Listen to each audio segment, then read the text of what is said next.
Buenas tardes a todos, mi nombre es Valeria Baudot, les doy la bienvenida al 10º Congreso de Interfaces en su versión híbrido 2022. Le daremos comienzo a la Comisión 1D, Entornos Digitales y Tecnologías.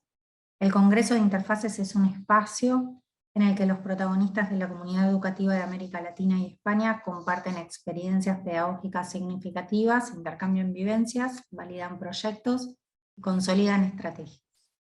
Este año el Congreso cuenta con más de 340 ponencias distribuidas en 45 comisiones en vivo, esta es una de ellas. Cada ponencia dispondrá de 10 minutos, de los cuales les pido que estén atentos mientras que están exponiendo. Yo 1 minuto antes de que termine el tiempo les voy a escribir por el chat, como para que estén al tanto.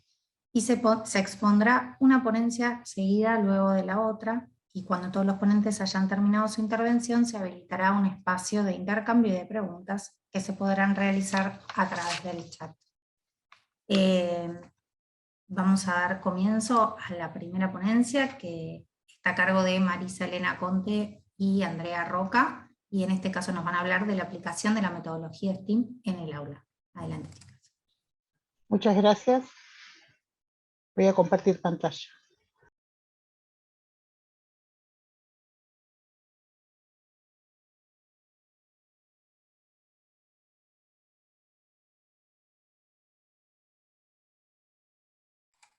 No se está viendo, ahí va.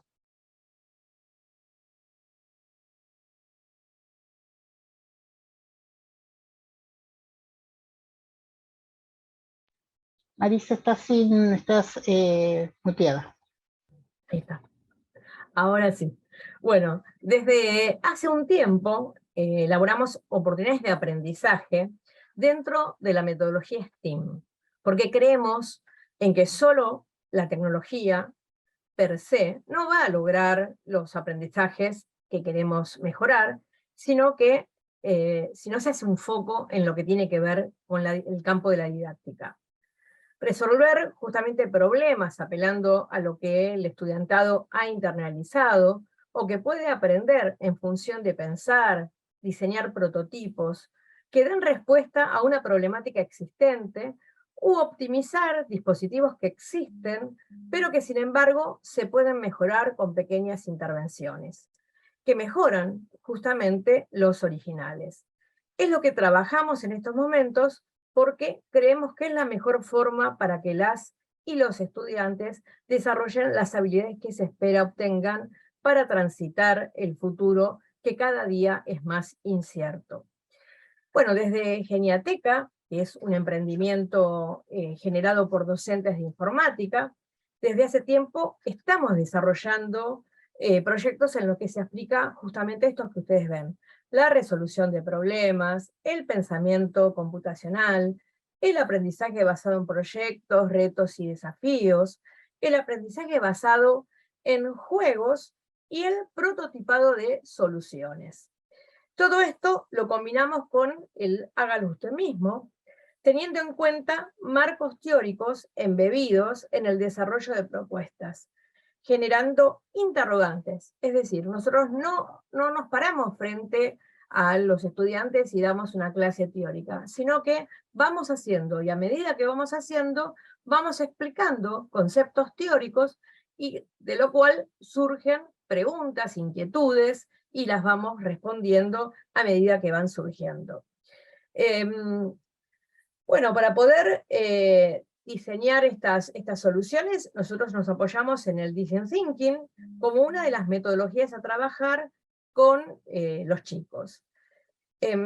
Bueno, es una realidad que todas las escuelas no cuentan con computadoras, a veces conexión a internet, para que todos los estudiantes, y en algunas cosas tampoco hay varias para compartir. La realidad es que nosotros pensamos en algún tipo de trabajo en equipo para que justamente estos dispositivos que de pronto existen puedan ser utilizados digamos, en forma grupal, pero que transiten, que puedan ellos ir cambiando como de mesa de trabajo para acceder a lo que es la tecnología en el caso de que no la tengan.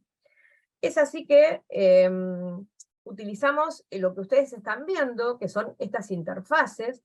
Trabajamos con Makey Makey, que es la primera que ustedes están viendo a la izquierda, con Chimeleta, que es una producción, una creación de justamente de mi compañera Andrea Roca, y su colega Andrea Salvame, que no me acuerdo el nombre. Aldo Perdón. Ferrari. Aldo Ferrari. El gatito que ustedes ven, ese es Miau Miau, es similar todo esto a Makey Makey, pero es de origen mexicano. Y lo que ustedes ven, como último a la derecha, es una placa Microbit, ¿no? Con la que también trabajamos.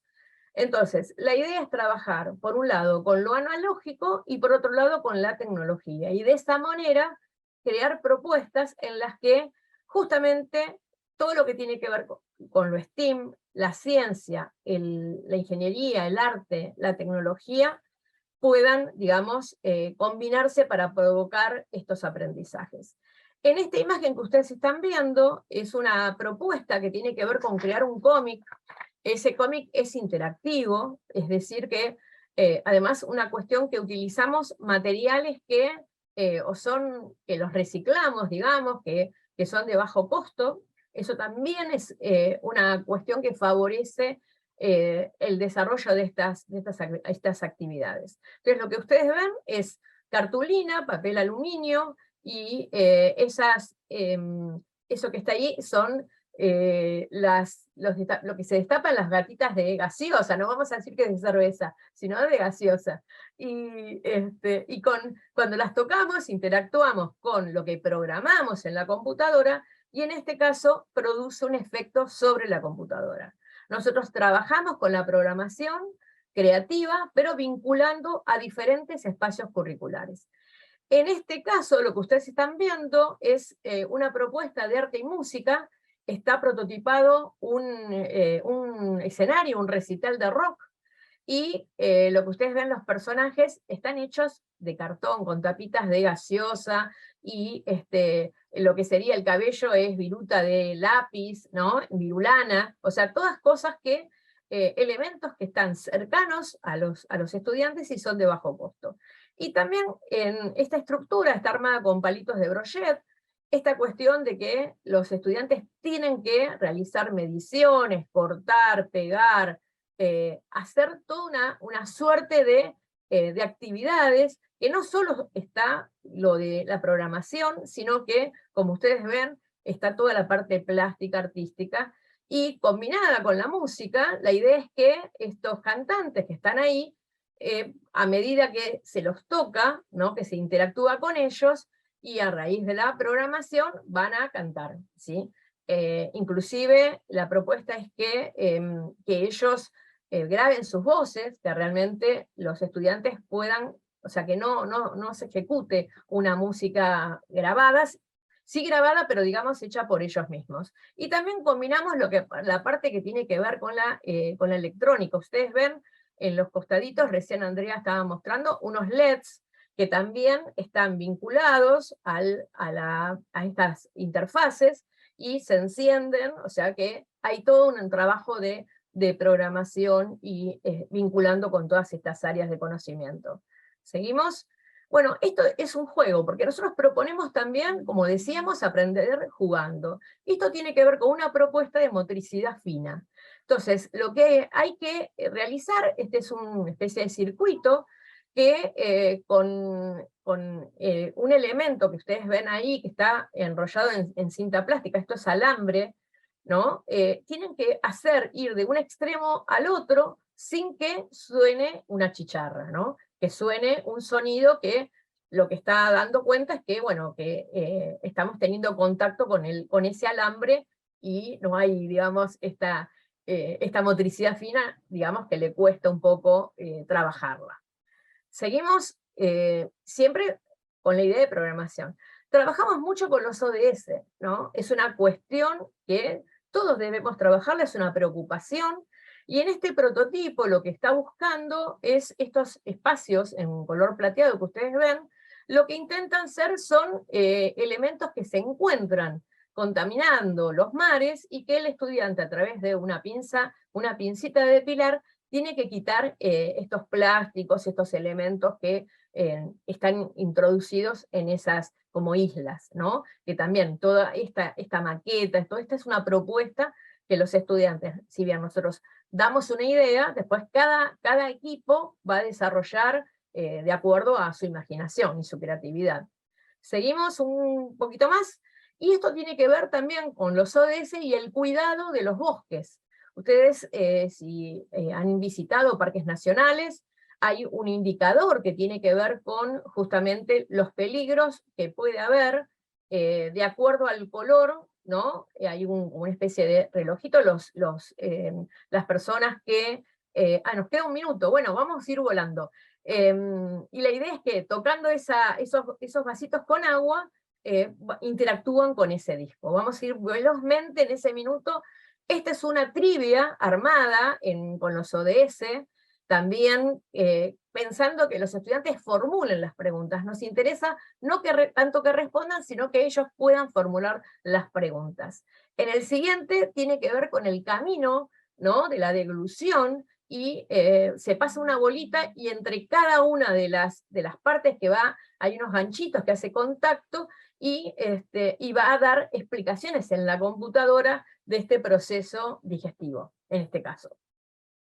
Esto también tiene que ver con los ODS, de ciencias sociales tiene que ver con los pactos, ¿no? Trabajar justamente los pactos internacionales que tiene nuestro país, y lo mismo, a medida que se toca, hace preguntas. Bueno, esta también es una maqueta que tiene que ver Paso rapidito, María. con el cuidado de los humedales, y cómo los incendios, digamos, esa llavecita que ustedes ven, la tienen, vamos a significar que son la persona que está indicándolo a los animales, ¿no?, cómo tienen que salir de ese lugar con fuego. Si Trabajamos quieren ir redondeando, Marisa, ya están en tiempo. Sí, cómo no. Bueno, lo que ustedes ven entonces es trabajar desde todas las áreas de conocimiento a través de la programación, y justamente maquetando, ¿no?, haciendo propuestas, animarlos a pensar toda esta posibilidad bueno, que nos da, por un lado, la tecnología, la construcción analógica, y vincularlo para que el aprendizaje sea mucho mayor. Muchas gracias. Gracias. Gracias a ustedes. Disculpen, pero tratamos de mantener a todos con el mismo tiempo de exposición. Sigue ahora Juan Peñalosa, que nos va a hablar del desarrollo de las aplicaciones móviles en el curso de emprendimiento. Mientras que arranca Juan, les comento que siempre al final hacemos un espacio de intercambio y podemos ampliar un poquito más. Juan, ¿estás por ahí? ¿Me logran escuchar? Sí, perfecto. Muy bien, voy a compartir mi pantalla. Vale. ¿Se puede visualizar mi pantalla? Sí, muy bien. Muy bien, voy a comenzar. En primer lugar me presento, mi nombre es, soy Juan Peñalosa, yo soy ingeniero industrial de profesión, soy docente en TechSoup, y enseño el curso de emprendimiento. Y bajo el marco de los entornos digitales y la tecnología, lo que les voy a explicar a continuación es de qué manera yo aplico el curso de emprendimiento con mis alumnos del Instituto Superior TechSoup, aquí en Arequipa. Muy bien, vamos a comenzar. En primer lugar, yo les comento que me di cuenta de que cuando se dictaba el curso de emprendimiento, muchas veces el alumno solamente atendía la clase teórica, sin embargo, no se lograba cumplir el objetivo del curso, que era emprender. Y lo que yo les voy a explicar es de qué manera he cambiado la estructura del dictado para que se pueda el alumno interiorizar un poco más y poder aplicarlo, este curso, no solamente de una manera teórica o en un trabajo final, sino en su propia vida y en el desarrollo de los diferentes ejes del curso. Lo primero que vamos a ver es la duración. Aquí en TechSoup el curso dura un semestre, exactamente 16 semanas, de las cuales a partir de la semana número 12, los alumnos ya comienzan la fase de ventas de sus emprendimientos. ¿Qué quiere decir? Que ya genera retorno. A continuación les voy a explicar un poco más de qué manera genera ese tipo de retorno. Una vez que el alumno Ya está. Así, una vez que el alumno, en este caso estoy explicando el tema de los alumnos de la carrera técnica Diseño y Desarrollo de Software. Ellos, en el transcurso de la carrera técnica, que involucra 3 años, les enseñan a realizar diferentes aplicaciones, ya sea para celular o para software. Y yo me di cuenta que podría adaptar mi curso de emprendimiento a su carrera. Y para poder adaptar mi curso a su carrera, tuve que interiorizar qué es lo que desarrollaban los alumnos. Y aprendí que ellos desarrollan mockups durante las primeras semanas. Y yo les pedí y les solicitaba el uso el desarrollo de los mockups, que son como capturas de pantalla del celular, para que ellos luego puedan desarrollar el lenguaje de código, ¿sí? Y puedan publicar la aplicación. Luego apliqué una metodología de crowdfunding que involucra un plan de ahorro desde la semana número 1, de acuerdo a los grupos que yo iba formando. Y yo me di cuenta que si yo les decía como mínimo un sol por cada grupo, ellos podían en el transcurso de 10 o 12 semanas llegar, en el caso de Perú, que nuestra moneda es el sol, llegar a los 300 o 400 soles, dependiendo de la cantidad de integrantes. ¿Pero por qué se daba esto? Se daba esto con una constante asesoría desde la semana número 1. La semana número 1, los alumnos me planteaban sus ideas y decía, profesor, ¿podemos crear una aplicación móvil de esto, de lo otro? Y poco a poco se iba perfilando cada una de sus ideas en base a las ideas de negocio que podrían ser más rentables, innovadoras. Y en base a esto, yo me di cuenta que el curso, de pasar a un enfoque teórico, pasó a un enfoque totalmente práctico. Y yo me di cuenta por qué. Porque al inicio los alumnos se reunían y decían, vamos a crear una aplicación de esto, del otro. Y luego, cuando pasaron a la fase de publicarlo en Play Store, en este caso cuando nosotros queremos descargar una aplicación, vamos a Play Store y la descargamos, ¿no? En el caso, yo no sabía cómo poder publicar una aplicación en Play Store y tuve que averiguarlo, cómo hacerlo, y los alumnos tampoco me habían comentado de que en el transcurso de toda la carrera técnica que involucra 2 años y medio o 3 años, ellos tampoco habían publicado alguna aplicación en Play Store. Y es ahí donde vi el enfoque práctico del curso. Y no solamente ahí, ¿no? Porque una vez que el alumno publica su aplicación en Play Store, tiene que rentabilizar la aplicación. ¿Qué quiere decir? Conseguir auspiciadores o anuncios que quieran de un negocio referido a su aplicación para que puedan generar ingresos. Y esa ahí fue la parte más, se puede decir, interesante del curso, porque muchos de los alumnos decían, profesor, yo la primera semana no tuve ventas, ¿no? Y luego a la siguiente semana me dice, profesor, tengo mis primeros clientes, ¿no? Y eso el alumno enriquece bastante el hecho de que ya no se quede en un aspecto totalmente teórico, sino que él comienza a hacer. Y me di cuenta que mientras el alumno hacía cada vez más, era donde aprendía también más y se recuerda del curso. Luego yo me di cuenta que conforme iba avanzando las semanas, los grupos obtenían ganancias. ¿Qué quiere decir? Del monto inicial que ellos invertían, en la semana 3 y en la semana 14, poco a poco iban vendiendo los anuncios mediante sus aplicativos móviles y generaban ganancias. Generaban ganancias, lo que a su vez generaba que el alumno cambiara la perspectiva que tenía del curso. Muchos de los alumnos dijeron, es un curso de relleno, es un curso transversal. Y yo me di cuenta de que no, muchos de los alumnos, inclusive terminando el curso, continuaban con el desarrollo de la aplicación porque tenían clientes.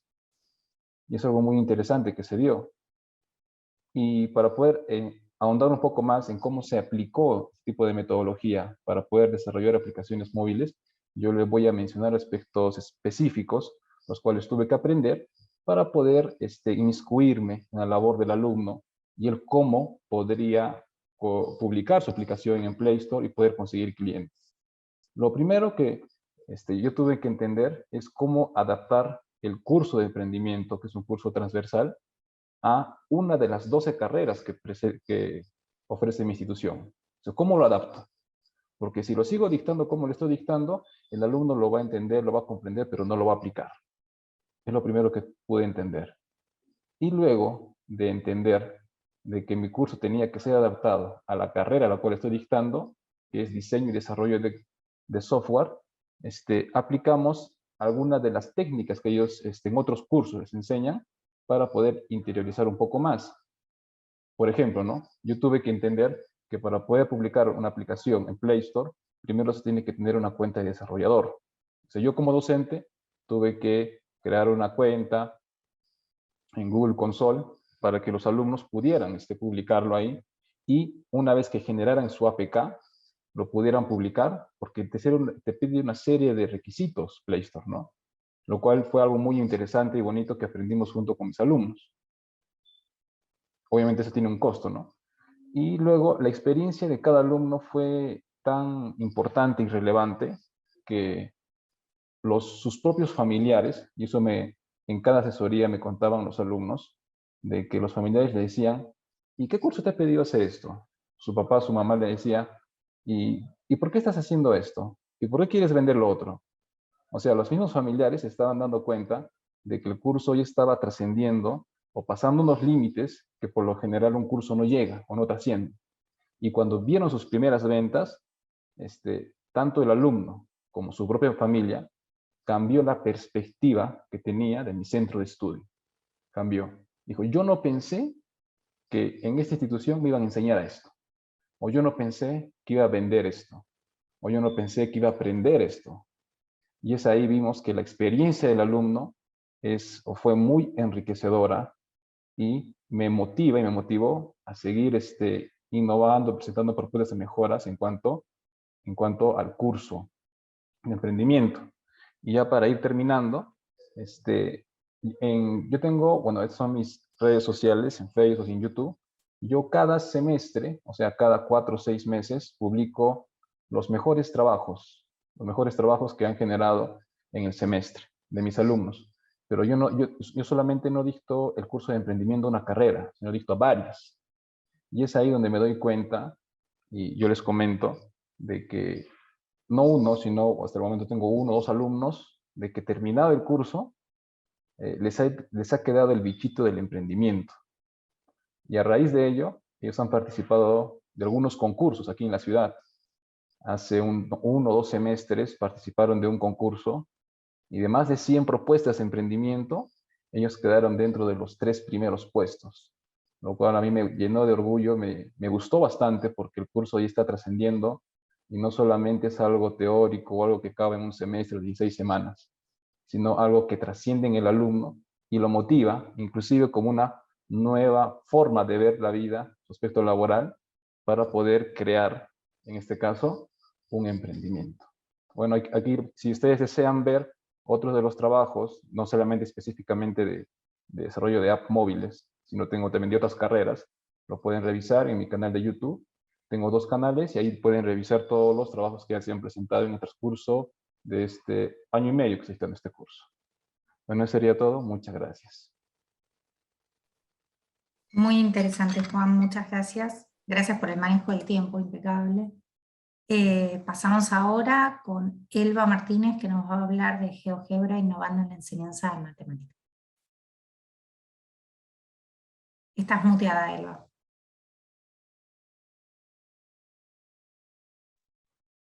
Voy a compartir pantalla.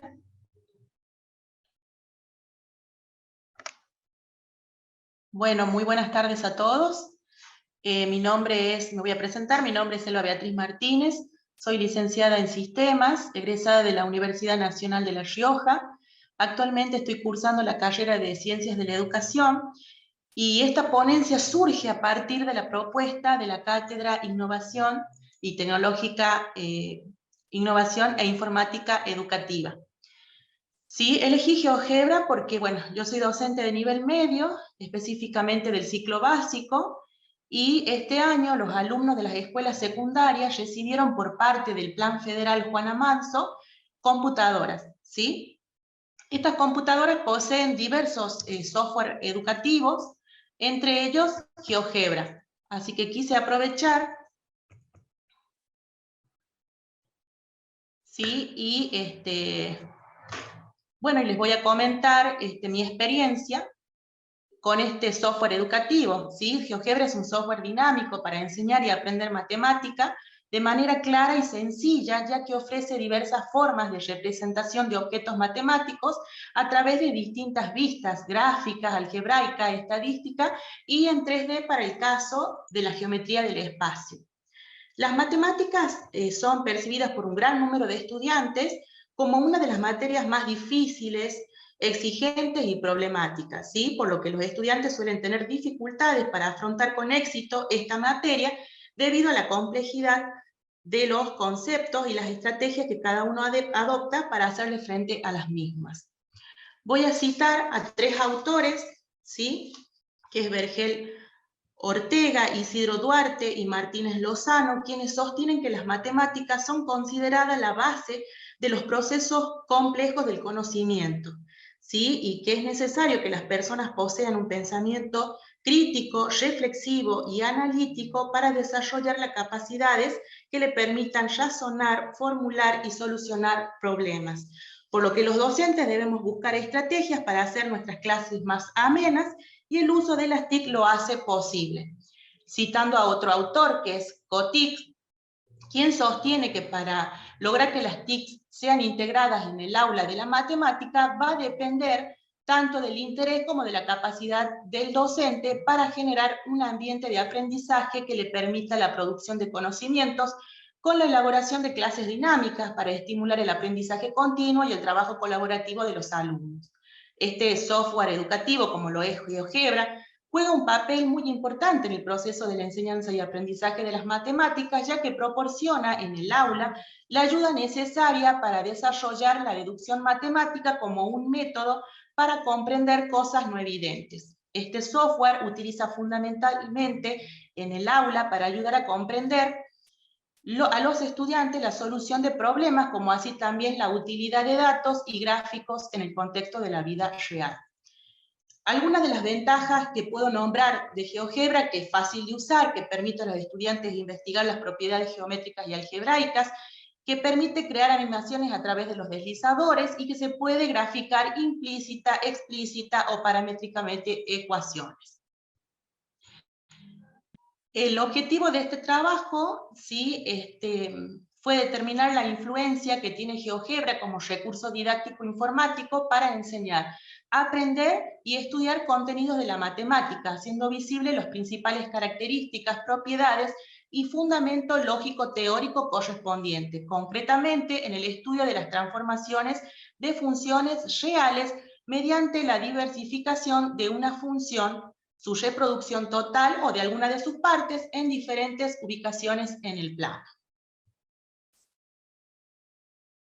La metodología utilizada consistió en evaluar las transformaciones de funciones exclusivamente mediante este software y ejecutar las constantes de resultados para verificar su eficacia, habiéndose dado que definitivamente mejora el aprendizaje en razón de que es una eficaz motivación y estimula la memoria a través del aprendizaje visual, gráfico y de ubicación espacial, permitiendo el aprendizaje a largo plazo debido a la fijación de imágenes específicas en la memoria. Como los tiempos son muy cortos y GeoGebra es muy amplio, no quiero dejar pasar y explicar o mostrarles cómo funciona, ¿sí? Les voy a mostrar, me avisan si les aparece lo que es la pantalla principal de GeoGebra. Sí, ahí apareció. Bueno, esta es la pantalla principal de GeoGebra, ¿sí? Acá en la parte superior, tenemos lo que es la valla principal, con diferentes opciones, ¿sí? Como cualquier tipo de software lo posee. Acá debajo de la valla principal tenemos la valla de herramientas geométricas, ¿sí? Que nos permite ingresar objetos matemáticos al hacer un clic, simplemente posicionándonos en alguna de las herramientas que queramos utilizar. Debajo de esta valla de herramientas geométricas tenemos las vistas. Tenemos la vista algebraica, ¿sí? Que es una representación analítica de nuestros objetos matemáticos, y la vista gráfica, que nos muestra, valga la redundancia, el gráfico de nuestros objetos. En la parte inferior podemos observar acá que se encuentra la valla de entrada. Acá en la vista gráfica, ¿qué tenemos? El plano cartesiano, ¿sí? Que no es más que la intersección de los ejes. ¿Sí? Vamos a hacer rapidito, les quiero mostrar cómo trabaja. No tenemos acá el nombre de los ejes, así que la vamos a configurar rápidamente haciendo un clic en cualquier punto del espacio, ¿sí? Un clic derecho, se me despliega una ventana, vamos a la opción vista gráfica, se me va a abrir una ventanita en el cual yo le voy a rotular al eje de las X su nombre, que es X, y en el eje de las Y hago lo mismo. Rotulo o etiqueto, y ya me aparece el eje X y el eje Y. Acá en entrada voy a ingresar los datos de alguna función, f de X igual a, por ejemplo, un quinto, vamos a hacer un quinto de X, le damos Enter y podemos observar que acá en la vista algebraica me aparece lo que es la representación analítica de la función f de x igual a un quinto de x, y en la parte gráfica me aparece lo que es la función lineal. ¿Bien? Bueno, en esta función lineal, en esta recta, ¿sí? Para cada valor de x obtenemos un valor de y, y les voy a mostrar cómo funciona, cómo se hace la tabla de valores en GeoGebra. Acá tenemos, vamos a vista, vamos a la hoja de cálculo, ¿sí? No sé cómo estoy con el tiempo. Vamos a representar X e Y. Como es Quedan una 2 hoja minutos y medio, yo te aviso. Sí, sí. Bueno, acá vamos a representar los valores de X y de Y para crear la tabla. Como esto es una hoja de cálculo, trabajamos igual que en Excel, ¿sí? ¿Cómo lo hacemos? En esta celda nos posicionamos, ponemos el signo igual, y entre comillas vamos a escribir el valor X. Le damos Enter y ya tenemos creado el valor X. Lo mismo hacemos para el valor Y. ¿Bien? Entre comillas, el signo igual, entre comillas Y, y tenemos los valores. Vamos a asignarle valores a X, que es la variable independiente, ¿sí? De la función, valores al azar, ¿sí? Bueno, -2, -1, 0, 1, 2. ¿Cómo obtenemos los valores de Y? Le vamos a decir a GeoGebra cómo lo va a hacer. Vamos a escribir el signo igual, vamos a colocar que es la función, y entre paréntesis, en vez de colocar el valor de X, que sería en este caso -2, vamos a escribir la posición, o sea, dónde está ubicado ese -2, que es en la celda, ¿sí? Que sería la intersección de la columna A y la fila 2, o sea, A2. Si yo le doy Enter, ¿sí? Me aparece automáticamente el resultado, la variable dependiente que corresponde al valor X. ¿Bien? Como esto es una hoja de cálculo, acá en esta celda, en la parte inferior, me aparece un cuadradito que si yo lo arrastro y me desplazo hasta el último valor de X, suelto, me aparecen directamente todos los valores, se me replican los valores de Y que corresponden a la variable independiente X. Elba, te queda medio minuto. Sí, acá ya termino. Le doy la forma a la tabla, seleccionando todo, clic derecho, crear, que creo una tabla. Y automáticamente me aparecen ahí la tabla de valores, ¿sí? Dejo de compartir. Ya cierro. Quería solamente decir que mi conclusión fue, al aplicar este software en mi aula, que es un recurso útil dentro del aula, ya que permite que los estudiantes muestren a través de la puesta en práctica de aquellos conocimientos previos, lo que han logrado interiorizar hasta el momento. La actitud de los alumnos en general fue positiva, ¿sí? Ya que me lo demostraron porque no se aburrieron durante la clase, ya que GeoGebra facilita la comprensión del contenido a través de la visualización, investigación y experimentación centrada mejor en la atención de los alumnos. Quiero agradecer por este espacio, ¿sí? Que nos permite compartir nuestras experiencias. Muchísimas gracias. Gracias, Elba, muy interesante. Y ahora sigue Flavio Bevilacqua, espero haber dicho bien el apellido, contándonos Sí. acerca de la invención y descubrimiento de las formas mediante diseño de programación visual con Grasshopper. Así es eso. Bueno, gracias por la presentación. Bueno, me llamo Flavio, estoy viviendo en la ciudad de Neuquén, en Argentina, y doy clase en lo que es la Universidad Nacional de Río Negro. Y ya van varias veces que participo de interfaces. Yo tengo la sensación de que me dejan participar, son todos profesores de escuelas secundarias, y no sé si la idea es que participe gente de la universidad. Siempre me han dejado participar y a mí me encanta participar. Y en las conclusiones que las reflexiones finales que les voy a comentar ahora, creo que se va a poder ver un poquitito eso. Quiero ver si puedo compartir pantalla ahora. A ver si va bien, si puedo compartir esta pantalla donde estábamos todos. Los participantes pueden ver mi pantalla. Ustedes están viendo un escritorio donde no hay absolutamente nada. Hay un montón de carpetas Estamos viendo tiradas. un escritorio con dos iconos. Bastante desordenado, sí, ese es el escritorio entonces. Ahí vemos Bueno, tu presentación. voy a abrir, voy a minimizar esto. Voy a abrir el PowerPoint directamente así, lo voy pasando por acá porque me resulta más cómodo, más fácil. Son muy poquititas imágenes. Les quiero comentar un poco de qué trata todo esto.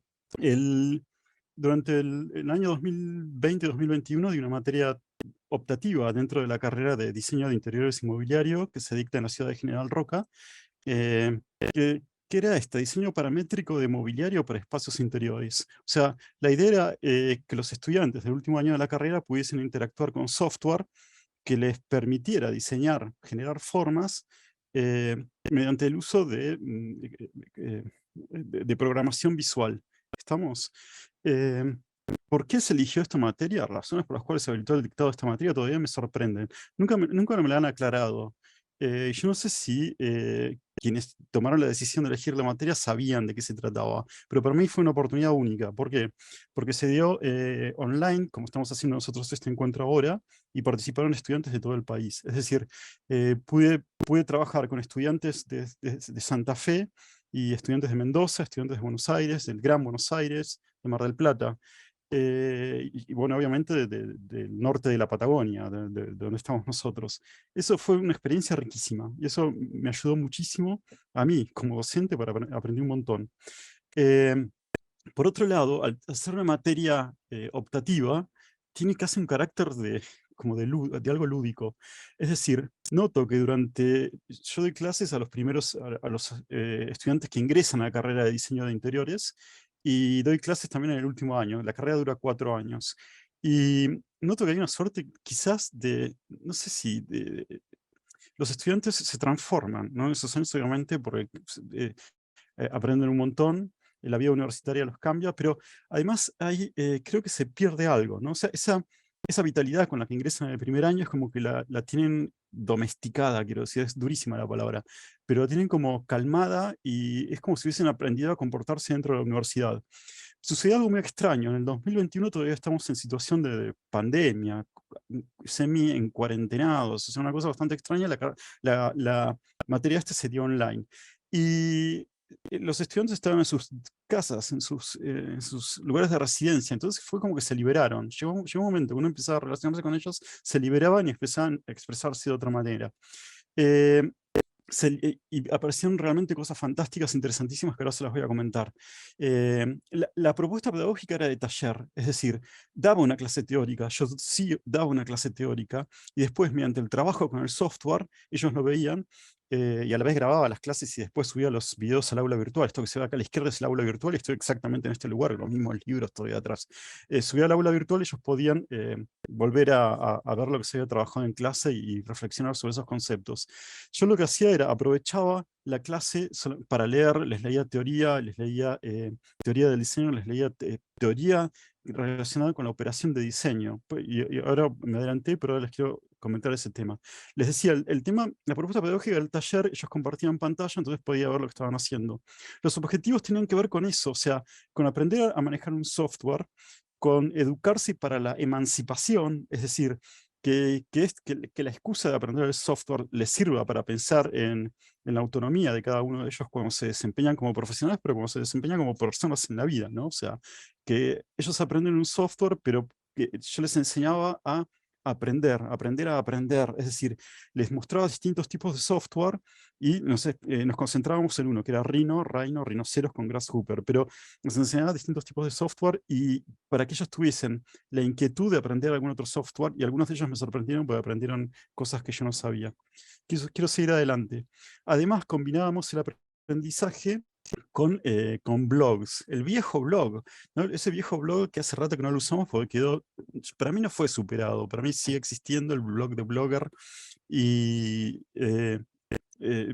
a pesar de que existen otras redes sociales que son mucho más dinámicas, como Instagram, que acaba de sonar, o WhatsApp, pero son distintas, pasan otras cosas ahí. El blog tiene otra calidad, otros tiempos, uno se relaciona de otra manera con las personas que construyen los blogs, y entonces ellos subían a los blogs esta información y la podía ver todo el mundo. Y yo compartía esta información que ellos subían a los blogs, se la pasaba a los estudiantes del primer año de la carrera, y los estudiantes del primer año de la carrera sabían lo que hacían estas personas, estos estudiantes del último año, ¿no? Y los trabajos que vamos a ver son interesantísimos, son algunos muy básicos, pero tienen una reflexión por detrás pero muy profunda, ¿se ve? O sea, de cómo diseñar un espacio habitable y cómo utilizar los recursos que te ofrece la informática para comunicarnos y para mostrarlos. Y el tema de la operación de diseño, ¿no? O sea, normalmente nosotros durante las clases hablamos, esto que está acá a la derecha, que se ve, veíamos eso, estamos concentrados en clase viendo eso, y hablábamos sobre eso, y veíamos los resultados que son estos que aparecen por acá a la izquierda, ¿no? Trabajamos muchísimo con esto. A modo casi de conclusión, no sé, todavía sigo sorprendido, no sé cuáles fueron las razones por las cuales se habilitó el dictado de esta materia, pero estoy contentísimo y fue exitosa, ¿no? Pude conversar con estudiantes de todo el país, o sea, y los estudiantes de todo el país se relacionaron entre ellos, y me consta que todavía siguen conversando entre ellos porque se convencieron en esta materia. El tema del blog me pareció fundamental porque el blog todavía está vivo. Esta última imagen que tengo acá es de un blog de un estudiante que lo vi cuando estaba preparando esta presentación, y agregué esta imagen. Esto que dice acá, prueba, es una prueba que ella hizo con, no sé qué, o sea, la descubrí ahora, ayer, cuando estaba preparando la presentación. Es decir, que los blogs todavía están vivos y los siguen actualizando y siguen trabajando en ellos. El tema de la originalidad de las propuestas. Nosotros yo les decía que aprovechaba las clases, ¿no? Que no es un curso de formación en informática, sino que estábamos metiéndonos, sumergiéndonos, introduciéndonos en una cultura. Estamos empezando a ser parte de esa cultura, que esa cultura tiene que ver con lo que es el pensamiento a través del software, o pensar con el software, ¿no?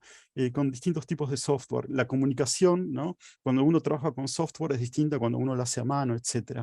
O los mismos bocetos hechos a mano, cuando uno los digitaliza y los muestra, tienen otras características, otras cualidades.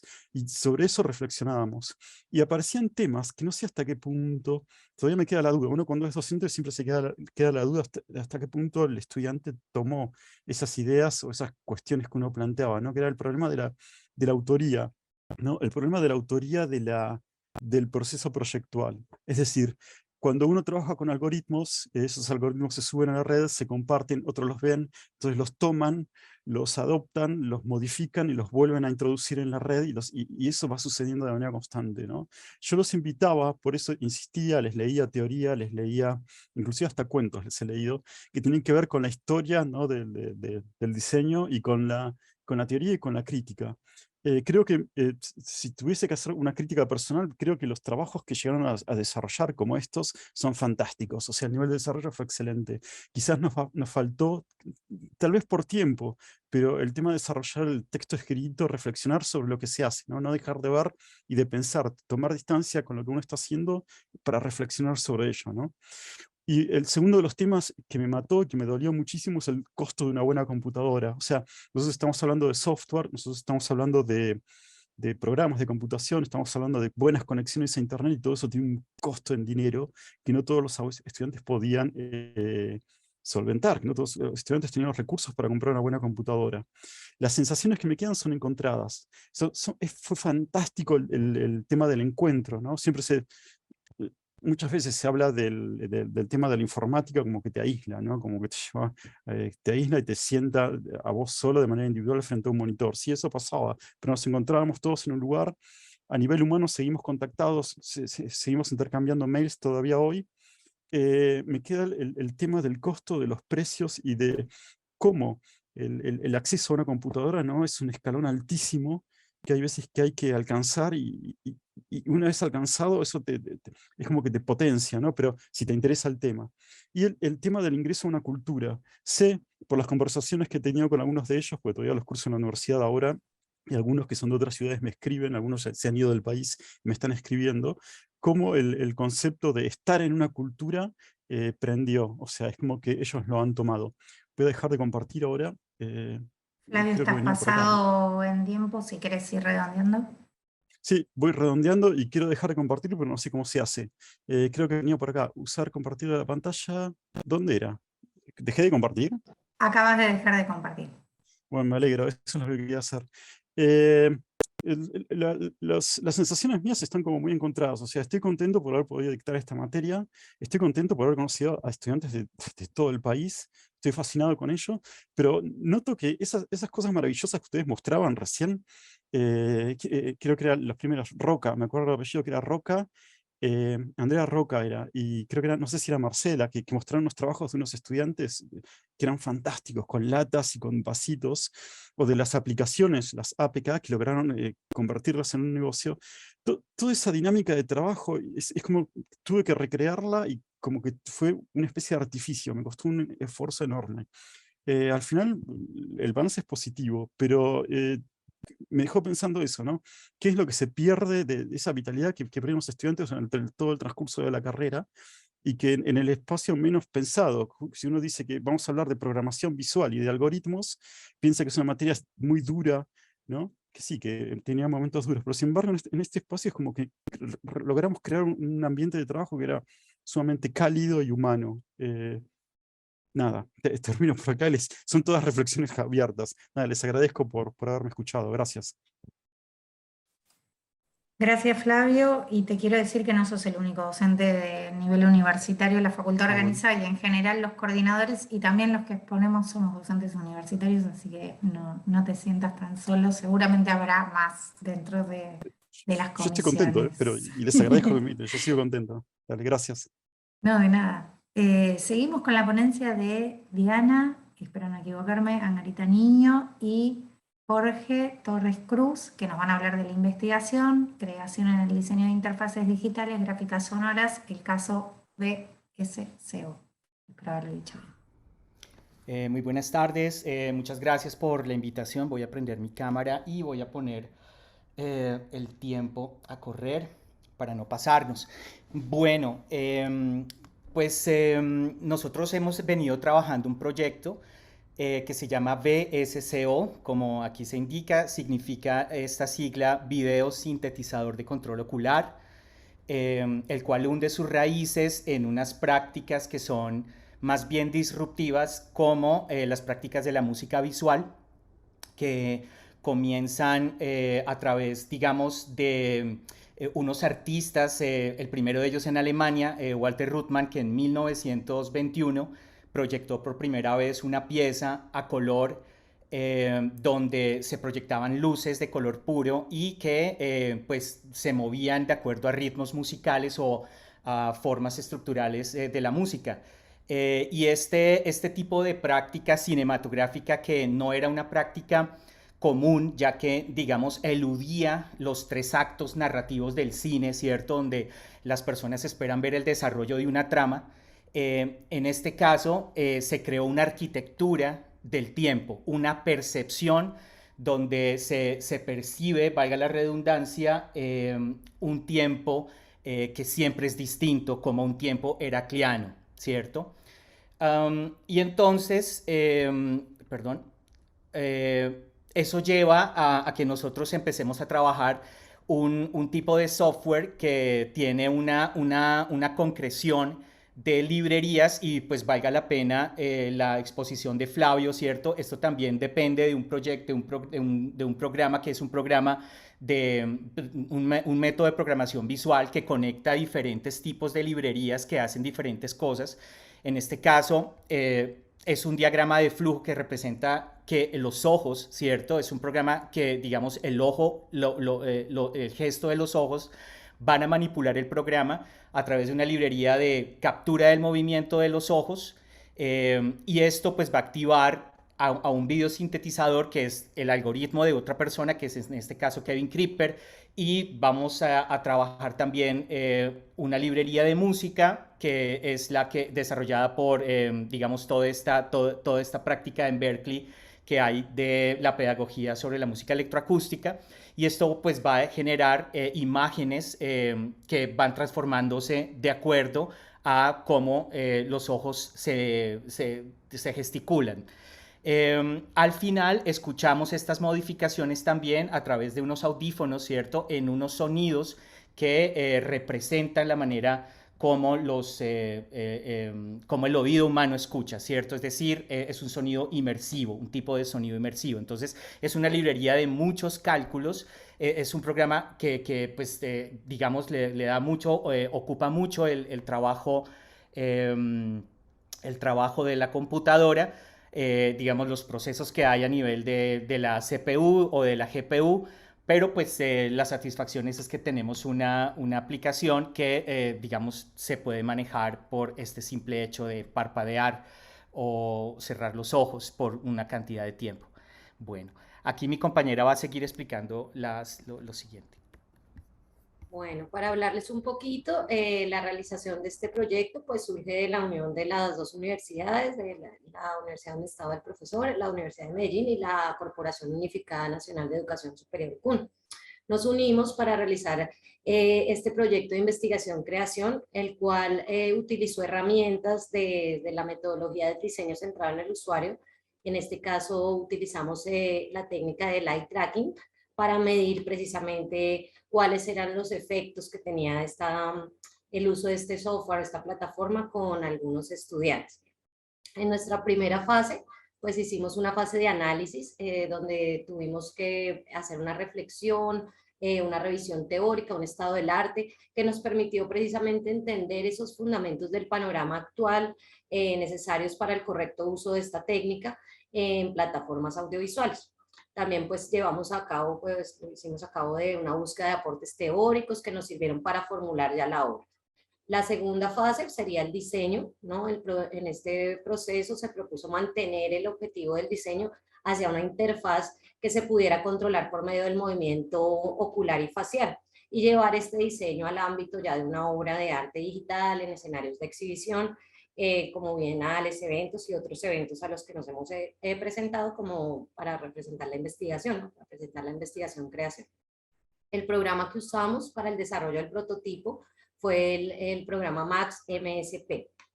En la tercera fase, pues acá vemos un poquito en esa fase la evaluación, ¿no? Que se desarrolló cruzando como unos datos obtenidos entre entrevistas, cuestionarios dirigidos, adaptados como a estos usuarios, y acá pues definimos el tipo de investigación como experimental con enfoque mixto. Para esto pues tuvimos la participación de 2 docentes, un experto en neurociencias, 8 estudiantes tipo gamers, ¿sí? Lo trabajamos en el laboratorio de neurociencias de la Universidad de Medellín con el sistema de seguimiento ocular Tobii Pro X2 Eye Tracker. Finalmente, pues tomaron como base de análisis las comparaciones entre los mapas de calor y las rutas sacádicas para la interpretación de los datos, así como los cuestionarios pre y post del experimento. Entonces observamos en estas imágenes acá que les presentamos en algunos casos, como en el caso de los heat maps, que son los mapas de calor, era la anterior creo, sí, acá observamos cómo las zonas rojas indican un elevado número de puntos de fijación de la mirada, es decir, donde hay más atención, donde se concentró más la atención, el interés. Acá se evidenció que a medida que pasaba el tiempo, a partir del minuto 3, esta zona revelaba generar la mayor atención de los participantes, logrando a su vez altos estados de concentración y relajación en la mayoría de los usuarios que probaron la plataforma. En cuanto a las rutas sacádicas, el análisis nos mostró un promedio de 228 a 282 fijaciones, tomando como referencia el minuto 3, ¿no? Para esto, en donde las fijaciones que se hacían más largas permanecían siempre en la zona central de la pantalla a medida que pasaba el tiempo. Esto también pues, nos indica estos incrementos en los niveles de concentración, atención y relajación mental de los participantes. Por último, pues solicitamos a los participantes responder una encuesta con escala de Likert para que nos indicaran estas zonas que capturaron más su atención y nos hablaran como de la usabilidad de la plataforma. En eso se tuvieron en cuenta categorías como la facilidad de aprendizaje, la eficiencia, la memorabilidad, los errores y la satisfacción. Por último, pues ya para ir cerrando, nos gustaría comentar sobre los resultados de este trabajo, pues nos permitieron visualizar, por una parte, en la encuesta, un alto grado de satisfacción en la mayoría de categorías propuestas. Asimismo, la mayoría de usuarios manifestaron sentir estados de relajación posterior a la exposición en la interacción con la pantalla, y como esa interacción, ¿no? Esa combinación entre el sonido y las imágenes les causaba y les producía estos estados. Las opiniones de cómo se podría de pronto mejorar la experiencia sobre esta interfaz, esta plataforma a través de los usuarios, nos sugirieron pues tener mayor variedad de formas o hacer la experiencia aún más inmersiva, empezar a generar una guía fácil para los controladores y aumentar el tiempo de experiencia, entre otros. También, pues, entre otras opiniones, la posibilidad de llegar a grabar sus propias piezas musicales, escoger las frecuencias sonoras. Entonces, en conclusión, pues la experiencia nos dejó muchas ideas para mejorar el prototipo y una conclusión positiva de la usabilidad. También, pues, consideramos que esa experimentación y evaluación de la usabilidad y esas respuestas neurofisiológicas de esta clase de dispositivos e interfaces ha sido poco explorada, por lo cual pues es pertinente ahondar en este tipo de estudios. Ahorita, para las siguientes fases que tenemos en el proyecto, pues esperamos mejorar todavía más la interacción de ese software con el usuario, en la simplificación, estamos haciendo como los avances en esa interfaz, y presentarla también, convertirla, llevarla hacia el escenario de la obra creación en nuevos escenarios donde se transforme como en una instalación inmersiva, sonora, ¿no? que podamos presentar junto con el dispositivo creado. Por último, pues gracias al control de este tipo de dispositivos se abren las posibilidades de presentar no solo una herramienta de tipo artístico, ¿cierto?, de entretenimiento, sino también una herramienta que puede tener alcances terapéuticos que proporcionen beneficios al usuario y aporten al diseño inclusivo de productos más accesibles. Ahora pues vamos a mostrar, hemos tenido algunas piezas generadas y mostramos acá la interfaz. De pronto acá mi compañero la va a explicar más y vamos a hacer una pequeña demostración de cómo funciona entonces esta aplicación. Bueno, yo sé que el tiempo se... Que te interrumpa, Andrés, pero Sí. está en el tiempo cumplido, no sé cómo quieren Sí. cerrar a lo mejor la exposición. Sí, vamos a cerrar. Mira, hay un link que yo acabo de poner en el chat donde está el demo que preparamos para el día de hoy, dura 2 minutos. Y rápidamente pues decirles que esto es, digamos, una interfase que las personas cuando abren la aplicación o digamos el software está corriendo en la computadora, la cámara web registra los ojos y se puede calibrar dependiendo de la cantidad de luz que se tenga allí, el brillo que hay en la pupila. Ese brillo va a ser muy importante porque ese es el brillo que genera las transformaciones posteriores. Digamos, todos los tipos de figuras que se dan, donde pues aquí nos cruzamos un poquito con el arte óptico, en parte, ¿no? Pues digamos con este tipo de ilusiones ópticas también que se pueden lograr cuando dos frecuencias están siendo una modulada, una modula la otra. Y pues sí, pues nada, o sea, ojalá que tengan tiempito de verlo. Esperábamos verlo aquí todos, pero pues no hay tiempo, así que nos despedimos. Y Muchas gracias por la muchísimas invitación. gracias. Sí, gracias por la invitación. Gracias a ambos por la ponencia y seguimos con José Eduardo Cortés, que nos va a hablar de la lectura transmedial en la UMB. Les recuerdo que después de la última ponencia, que ya falta poquito, habrá un momento de intercambio de consultas, así que probablemente algunos puedan desarrollar un poco más. ¿Estás por ahí, José Eduardo? Sí, Valeria, muy buenas tardes. Buenas tardes, gracias. No sé si ahí ya ven mi pantalla. Sí. Sí, perfecto. Bueno, muchas gracias. Bueno, muy buenas tardes. Mi nombre es José Eduardo Cortés. Yo soy docente de la Universidad Manuela Beltrán en Bogotá, Colombia.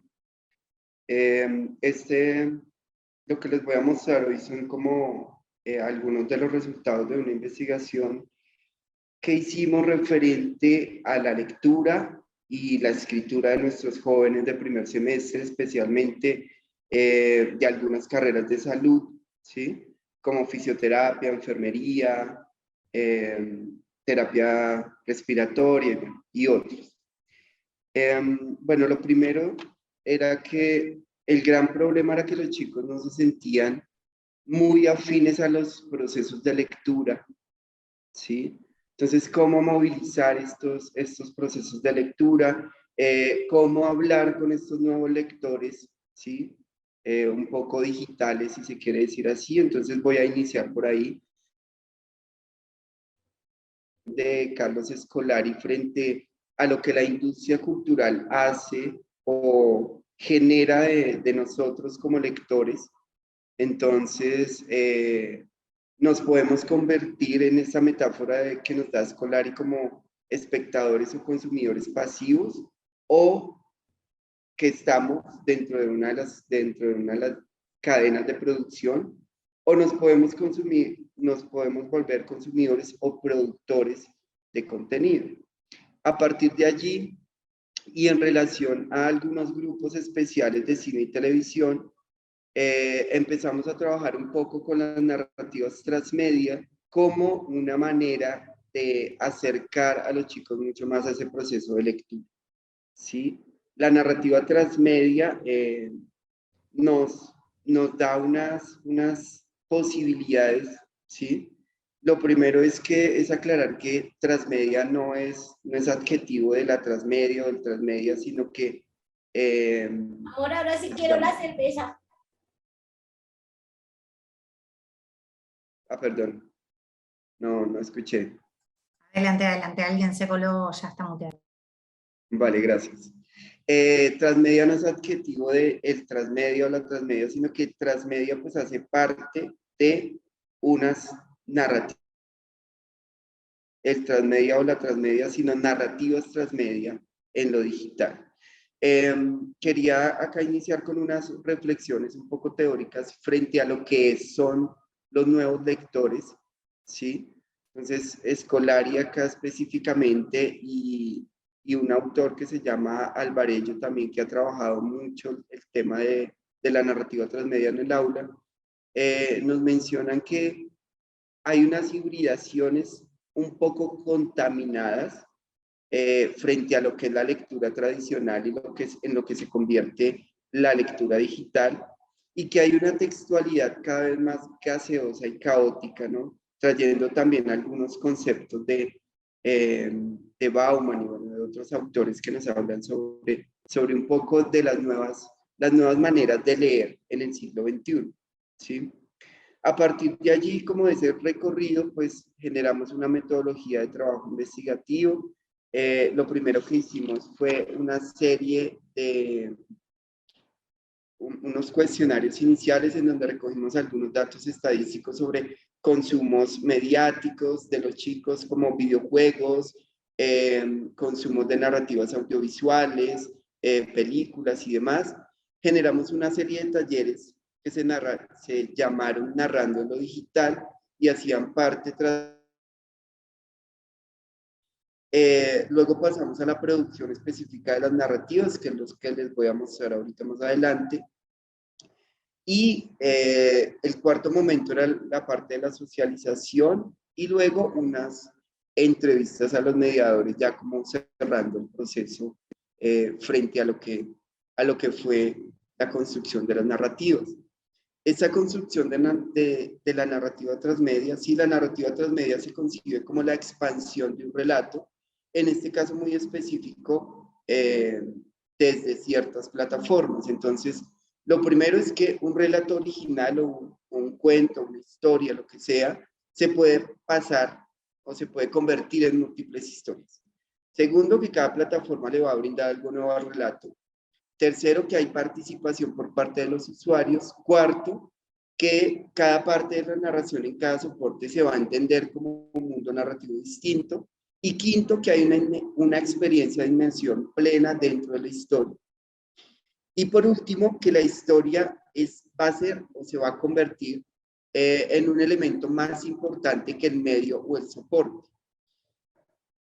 Con ese recorrido y en la primera fase del proyecto, pues lo que hicimos fue identificar ciertas lecturas que se conceptualizarían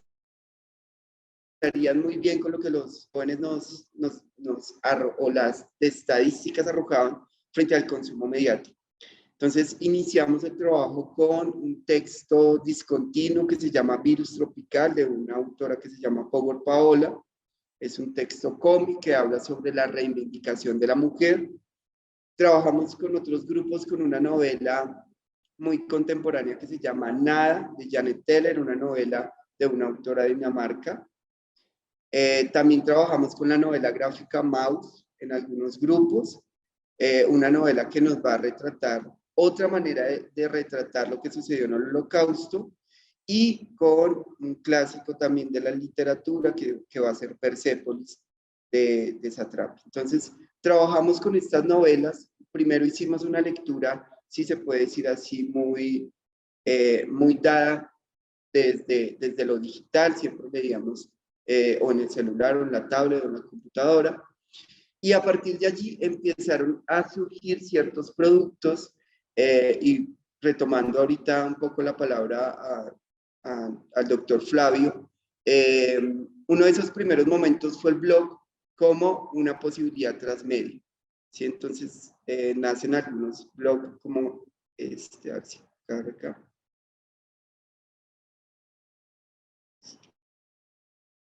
Trabajamos con Wix sencillas, pero con una participación bien activa de los jóvenes frente a montar allí su experiencia transmedia exitosa en algunos casos. Entonces, bueno, acá podemos colocar, en este caso se trabajó mucho sobre los viajes en el tiempo, el podcast, etc. Este fue como uno de los productos. Acá tenemos más, ciencia ficción, experiencia transmedia.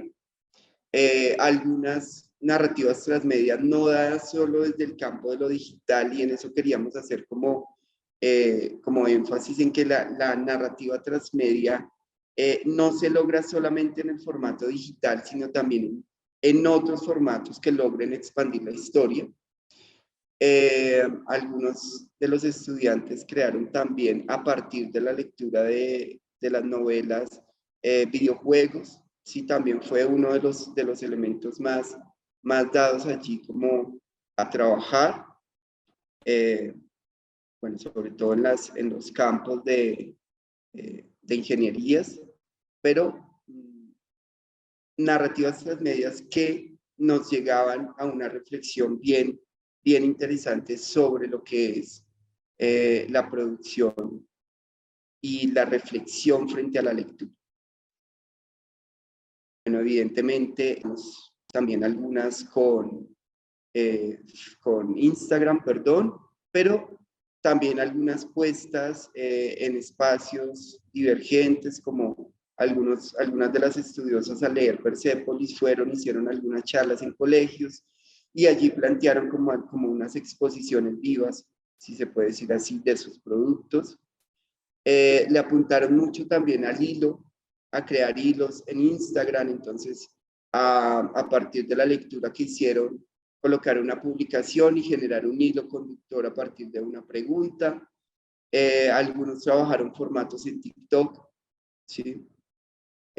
Quiero ya pasar como al último momento de las conclusiones de esta experiencia. Se generó mucha interactividad, y no solo en el medio digital, sino logramos movilizar algunos procesos de participación comunitaria dentro de procesos interdisciplinares. Efectivamente se logró expandir la lectura original de los textos, se logró una profundidad bien interesante frente a la lectura, se generaron productos como prosumidores allí como la creación en TikTok, o en Facebook, o en Instagram, o los videojuegos. La práctica de las narraciones, y esto lo sostienen autores como Polo y el mismo Scolari, es que la práctica de las narraciones son muy útiles, pero los chicos las siguen tomando como una práctica de entretenimiento en algunos casos. Se fomentó la comunidad discursiva en torno a la generación de la narración. Eso fue uno de las ganancias más grandes, ¿sí? Fomentar grupos de trabajo, grupos de discusión frente a la lectura. Se generaron algunas estrategias extracurriculares de aprendizaje, como grupos de estudio y la incidencia en participación de semilleros de investigación, específicamente en narrativas. Estamos en tiempo cumplido, José, no sé si quieres ir cerrando. Gracias, Valeria. Sí, ya voy a finalizar. La narrativa de ficción se generó como centro de la discusión o de la reflexión discursiva, y existió una de las grandes ganancias, una reflexión en torno a la narrativa y un poco a la reflexión filosófica aplicada a las realidades. Muchísimas gracias. Gracias a vos, José Eduardo, y nos quedamos con la última ponencia, que es de Liliana Sagert, que nos va a hablar de la narrativa transmedia como estrategia didáctica en entornos virtuales de aprendizaje. Bueno, buenas tardes. ¿Se me escucha? Sí, perfecto. Bueno, a ver si puedo compartir. En realidad quería compartirles una imagen, básicamente, pero bueno, a ver si no sale, lo hacemos después. Les quería comentar que en realidad era compartir unas ideas que surgieron a partir de la introducción en unos cursos cortos destinados principalmente a jóvenes profesionales o a estudiantes de los últimos años de carreras de nivel terciario, que incluían, por ejemplo, tecnicaturas en administración de empresas, gestión de recursos humanos, seguridad e higiene, que eran cursos, digamos, un poco transversales a todos ellos.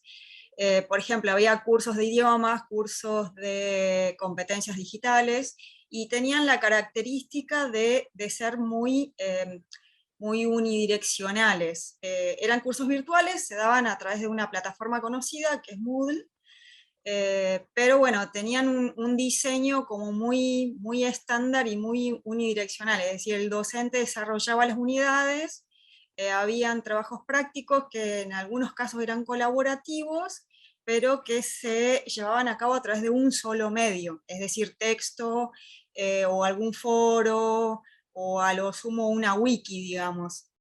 Entonces la idea era modificar un poco el diseño de estos cursos. Lo que se hizo como innovación, o se pensó como innovación, fue incluir justamente como estrategia didáctica elementos de la narrativa transmedia. Básicamente lo que se hizo fue elegir a modo de relato casos puntuales tomados de experiencias, digamos, de otros profesionales o situaciones, digamos, tomadas de la realidad, que fueron desarrolladas, digamos, a modo de narrativa, y esta narrativa lo que hizo fue ir integrando los distintos contenidos del curso a la vez que desarrollaba el relato por diferentes medios. Entonces se pudo hacer dentro de la plataforma Moodle, porque bueno, Moodle es bastante versátil en cuanto que permite incluir distintos medios, o sea, videos, la propia grabación de videos en la plataforma, incluso wikis, foros, murales interactivos, se trabajó mucho con eso también, hasta permite armar blogs y pequeñas redes sociales dentro de del mismo aula virtual, digamos. Entonces se fue trabajando de esa manera. Además de tomar casos prácticos, uno de los cursos lo que hizo fue tomar a modo de narrativa, digamos, una suerte de autobiografía del estudiante a medida que transitaba por distintos contenidos del curso, entonces a ver cómo estaba con ciertas ideas cuando comenzó, y las iba desarrollando y cómo quedaba al final, ¿no? En cuanto a los resultados de los cambios, bueno, se vio primero que la narrativa transmedia compagina muy bien, como bueno, explicaba también el ponente anterior, compagina muy bien con esta idea del estudiante llevando a cabo un rol activo y autónomo en la construcción del conocimiento. ¿Por qué? Porque por un lado tenían que buscar información, compaginarla, recrearla, exponerla, y no solamente exponerla, digamos, al docente que vendría a ser el clásico evaluador, sino exponerla a sus propios compañeros, porque se incluían procesos, digamos, de construcción colaborativa y a su vez de coevaluación durante el desarrollo de las actividades. Entonces, por un lado, esta cuestión de pasar de un estudiante que recibe los contenidos y rinde un examen a un estudiante que tiene que convivir y trabajar con los demás y construir, digamos, el conocimiento o los contenidos de cada uno de los cursos. También se prestó, digamos, para profundizar en lo que son las dinámicas colaborativas. Entonces, por ejemplo, en uno de los casos había que, digamos, en un momento del curso había que realizar un blog, pero el blog tendría que ser colaborativo, no individual. Entonces había que consensuar, digamos, sobre qué poner y qué no. Y también a la hora de producir, por ejemplo, multimedia, específicamente videos breves, donde había que compartir con otros grupos las conclusiones de uno de los grupos, también había que consensuar, planificar, diseñar, etc. Entonces fue muy útil para profundizar las dinámicas de grupo. Y otro aspecto que también fue interesante, bueno, dos aspectos, digamos, que fueron interesantes son, por un lado, se vio que los estudiantes podían integrar, digamos, prácticas, ideas o conocimientos que traían de fuera del aula, o sea, ya sea de su experiencia cotidiana o por ahí de charlas que habían tenido con, digamos, profesionales del mismo área, o bueno, hasta miraban las noticias, digamos, de la televisión y traían información de ahí. Entonces traían contenidos externos al aula y lo integraban al aula y se creaba algo nuevo, digamos. Entonces eso fue relevante. Y finalmente, otra cuestión que también era muy importante tiene que ver con esto de, o sea, Transmedia lo que hace es, va ampliando el relato, ¿sí? O sea, no se trata solamente de tener una narrativa que pase a través de distintos medios, o tomar un contenido, digamos, que pase a través de distintos medios, y sea siempre el mismo, sino generar la posibilidad de ir ampliándolo. Es decir, es como una especie de árbol que se va ramificando cada vez más, y deja abiertas muchas posibilidades, ¿sí? Entonces, si bien cada vez que se dicta un curso, se realiza alguna actividad educativa, hay una cuestión de que hay que darle un cierre, en el sentido de que hay un tiempo o hay ciertos parámetros que cumplir. Eso no significa que sea el final de aquello que se desarrolló en el curso. Entonces nos ha pasado también esto de que los grupos de alumnos que se formaron ahí utilizaron, por ejemplo, videos que se produjeron en un curso donde tenían que aprender ciertas competencias digitales, lo utilizaron para otro tipo de cursos o para una ponencia profesional, etc. Y lo fueron ampliando, digamos. Así que bueno, eso también me hizo acordar mucho a lo que comentaba, creo que fue Flavio, que da esa impresión de que continúa siempre. Lo mismo el tema de los blogs, o por ahí los debates en redes, que quedan por ahí un tiempo estancos, por así decirlo, pero después alguien retoma el debate y bueno, se puede continuar construyendo sobre ese camino. Así que bueno, simplemente comentarles lo que fue esta experiencia, que fue importante, por un lado, por la transformación, o sea, se pudo ver el cambio, fueron varios cursos, por eso no tomé uno solo, sino que quería comentar en general. Entonces fue muy importante ver la transformación tanto en docentes como en estudiantes, porque hasta los docentes se engancharon, digamos, con el cambio. Y bueno, y además ver esta oportunidad de continuar utilizando lo que se produce en un curso, ya sea en la vida profesional de los estudiantes, o bueno, o en otros cursos que a su vez tengan al mismo tiempo que este que estaban tomando. Así que bueno, por lo pronto eso, muchísimas gracias. Gracias a vos, Liliana, excelente con el tiempo. Según lo que tengo acá en el listado, entiendo que todos ya expusieron. ¿Hay alguien que haya quedado sin exponer? No, Valeria, estamos todos. Perfecto, gracias Alejandra. Entonces voy a abrir esta etapa de intercambio, de preguntas si se quiere.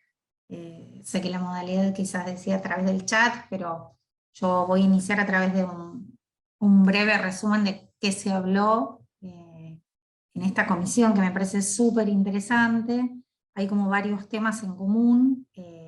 Comenzaron Marisa y Andrea hablando sobre la creatividad y la programación en los distintos espacios curriculares, y me parece que tenía bastante que ver con lo que nos contó Flavio después, esto de educar para la emancipación y pensar con el soft de alguna manera original, ¿no? De poder diferenciarnos. Él también traía el tema del blog docente, que me parece que es algo que cose varias de las exposiciones, una herramienta muy usual dentro de lo que es el entorno de la Universidad de Palermo.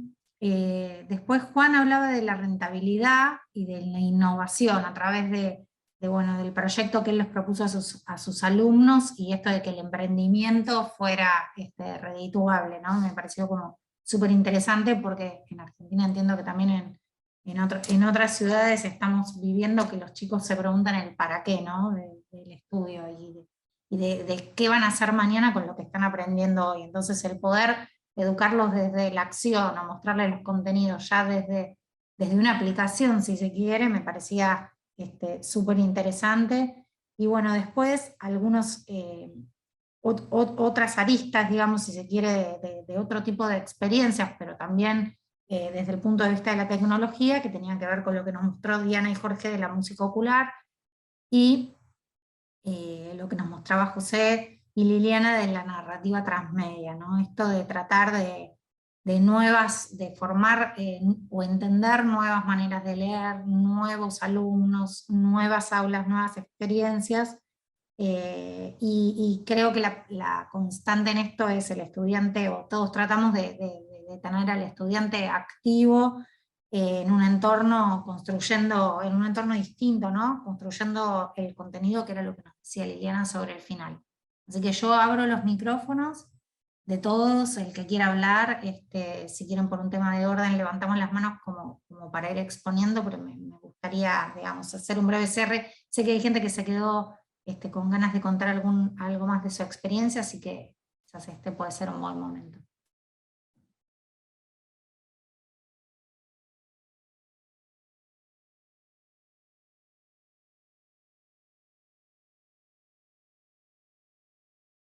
Digamos, todos en silencio. Ahora somos todos tímidos. No, que quedé fascinado con eso, con lo que recién hablaba Liliana, con el tema de eso. Claro, lo que yo decía es como que están vivos los blogs, siguen vivos. Y ¿no? Como siguen generando historias, y aparecen cuando tienen que aparecer, no sé cuándo se despiertan. En algún momento aparecen, pero están ahí. Y ese estar ahí me parece que se relaciona mucho con lo humano, porque yo noto que los estudiantes siguen con sus vidas, pero está ahí. Entonces de repente se conectan con eso y uno aparece, ¿no? Entonces, estás ahí. Eso me pareció fascinante. Y justo que la veía a Elba Martínez, que se conectó ahí, yo ahora estoy de vuelta volviendo al GeoGebra. No sé, por una de esas cosas de la vida se me dio por hacer una maestría que es de la UBA, de la Universidad de Buenos Aires, de la Facultad de Arquitectura, Diseño y Urbanismo, que le da Roberto Doberti. Y hay una materia donde se diseñan formas. Entonces aparecen las ecuaciones cuádricas. Y yo, las ecuaciones cuádricas. Bueno, entonces ahí a GeoGebra. Pero esas cosas que uno no las tiene. Yo GeoGebra lo aprendí ya de grande, pero ahora en las escuelas secundarias empezar a vivir con esas cosas, a convivir con. No sé por qué se olvidan en algún momento. No debería olvidarse. O sea, hay un aspecto lúdico del aprender que todo el tema de la computación, de la informática, debería potenciarlo. O sea, se suma a todo lo que ya venías haciendo. Y no sé, habría que ver cómo mantenerlo vivo, cómo mantener ese aspecto lúdico, no quiero decir respetuoso o sin responsabilidad. Por el contrario, ¿no? Eso que tiene que ver con tu vida hace que lo que hagas sea como más, suena ingenuo decirlo, pero más divertido. Bueno, y así que estoy reaprendiendo el GeoGebra. Ahí estoy aprendiendo humildemente el GeoGebra de vuelta. Pero sí, están vivos los blogs, como decía Liliana. Me parece hay algo de eso. Andrés. Sí, pues muy interesante todo lo que escuchamos, en el sentido también, o sea, que pues, a mí me levanta la pregunta sobre cómo podríamos aplicar esto a lo pedagógico también, ¿cierto? O sea, cómo podría también devenir esto en una experiencia pedagógica, porque pues veo que la mayoría de las experiencias han sido súper pedagógicas, la de nosotros es de otro orden pedagógico, pero también, digamos, pensando mucho en esto y pues nada, o sea, yo creo que como generar una expectativa alrededor de un juguetito, ¿cierto? Porque es decir, algo positivo que nos deja una experiencia de investigación-creación es que tú das como un dispositivo que debe ser como jugable, ¿no? Que permita que pues se rompa la cotidianidad y eh, digamos se abrace a otro mundo, ¿no? Em, Sobre todo porque yo no, mira, yo trabajo en una facultad de comunicaciones, yo trabajo en una escuela de cine básicamente.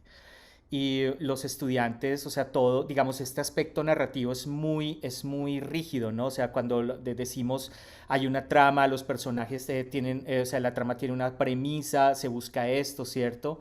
¿Qué pasa si hay otro tipo de narrativas que no son que no son estas, ¿no? Que no son lineales, por decirlo así, ¿cierto? A pesar de que pues bueno, o sea, hay muchas pelis y mucha literatura que pues no son lineales, ¿no? Digamos, también se pueden abordar desde diferentes lugares y rompen como la linealidad clásica, pero sigue siendo siempre como un camino muy hacia el actante, hacia el antagonista, y, ven, o sea, como hay algo que es fabuloso, entonces también las artes mediáticas y las artes computacionales y este tipo de cosas nos hacen una pregunta sobre cómo podemos evadir también una especie como de homogenización de lo narrativo, ¿cierto? Que uno lo encuentra una vez, yo no sé si a ustedes les pasa, pero a veces Netflix es aburrido, Prime es aburrido, o sea, hay que minar y hay que buscar bien para encontrar algo que ya no sea lo mismo, que está contado de otra manera, pero sigue siendo lo mismo.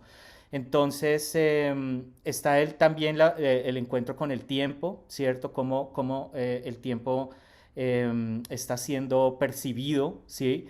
Y cómo también los espacios del aula se pueden volver de alguna manera expansivos hacia estas búsquedas, ¿cierto? Que digamos es un ejercicio muy bello que yo veo en el trabajo de todos ustedes.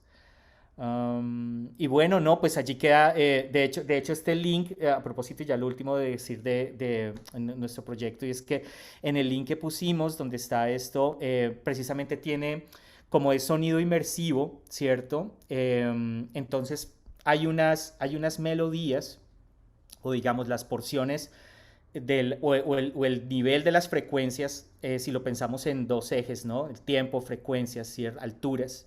O sea, si las alturas, digamos, se pueden definir en esto, es que se dividieron, entonces da la impresión que orbitan, ¿cierto? Una especie de efecto Doppler, orbitan más rápido unas que otras, ¿cierto? Más rápido las que son más agudas y las que son graves, no tanto. Y nosotros no lo quisimos presentar porque Zoom no podría reconstruir ese efecto, ¿cierto? Zoom no tiene la manera de cómo codificar sonido inmersivo hasta el momento, ¿no? Tal vez lo tenga en el futuro, pero pues en estos momentos no lo tiene. Y sí lo puede tener un archivo de codificación que pues es el que está en YouTube. Entonces pues la invitación siempre es a que lo escuchen un poquito y pues bueno, dejen allí sus comentarios si, si se les ocurre, ¿vale? Muchas gracias igual por la invitación y muchas gracias también a todos por exponer sus trabajos y nada.